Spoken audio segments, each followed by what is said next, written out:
Health correspondent Nicola Hill joins us now from London, and I'm also joined by Dr Emanuele Capobianco, the Director for Health and Care at the International Federation of the Red Cross and the Red Crescent Societies. But first, we'll speak to Nicola in London. Nicola, did we ever expect so many people to die, 1 million, when we first started talking about this virus? No, Maria, I don't think we did at all. I mean, we first heard about it in January. By the beginning of March, about 100 people had died, mainly in China, and most of us thought it was going to be over by Easter.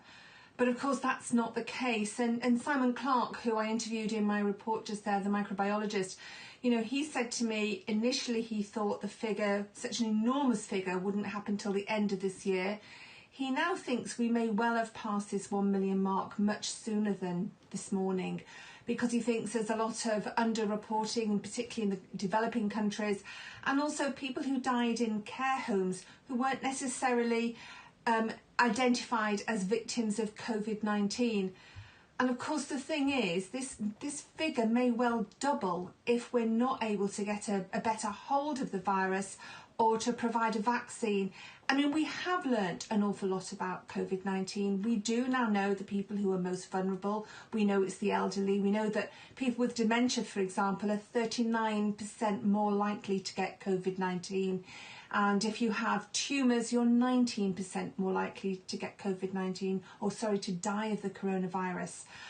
So we know that for the majority of people, if they get it, they recover. We do have these stories about the long COVID that we're hearing more and more about, people whose lives are impacted for much longer than just the few weeks that, again, we initially thought that this virus was going to impact on them.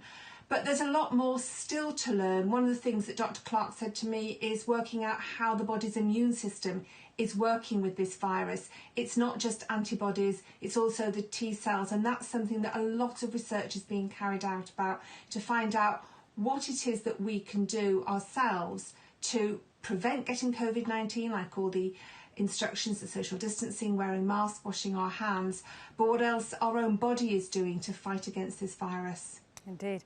So much there. Nicola Hill in London, thank you very much indeed. Let's cross now to Geneva, where we're joined by Dr Emanuele Capobianco from the International Federation of the Red Cross and Red Crescent Societies. Great to speak to you again. We spoke so much at the beginning of the pandemic, at the height of it. I'm sure both of us didn't expect to reach this level. But I want to ask you about the human cost, because behind every 1 million death here, there are families, many families that haven't been able to say goodbye and attend funerals. What has struck you the most about the deaths?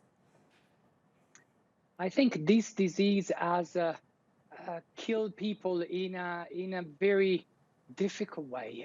People have died alone in many places, particularly at the beginning of the outbreak, without the comfort of the families. Burials were conducted in very sterile conditions, without families being there to grieve their loved ones. And I think this has left a deep sense of despair. The lack of closure has created another epidemic, which is an epidemic of mental health and psychological distress, which we have seen in a lot of the people that have survived the virus, but may have been affected by the loss of loved ones. And even for those ones who have not lost anybody, but have been subjected to these confinement measures, that have been unable to hug or give a kiss to anybody, the impact of mental health and psychosocial aspects of everybody's life has been tremendous, and is one of the elements that we'll have to deal with for the next months and probably years to come, as we still continue battling this COVID-19. And as Nicola was saying, there is so much that we've learned and that maybe we still don't know. What would you say are the main things that you have learned over this since the beginning? I wish we had a couple of hours, but I think what I've learned is the importance of political leadership on one sense, the activation of health system and preparedness of health systems. If health systems are prepared, there is a good response that can really limit the casualties.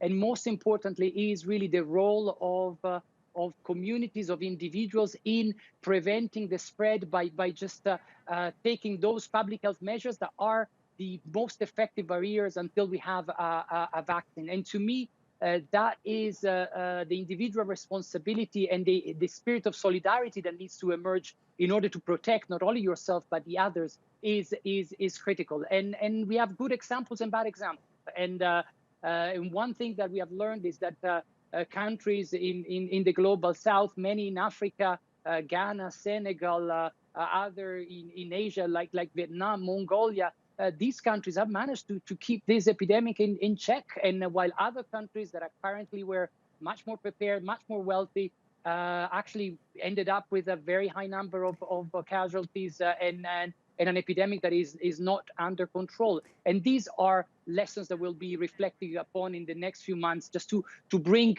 the positive out to try to block this epidemic or reduce its damage in communities. Thank you so much. Dr. Emanuele Capobianco, always a pleasure to speak to you. We learn so much from you. Thank you.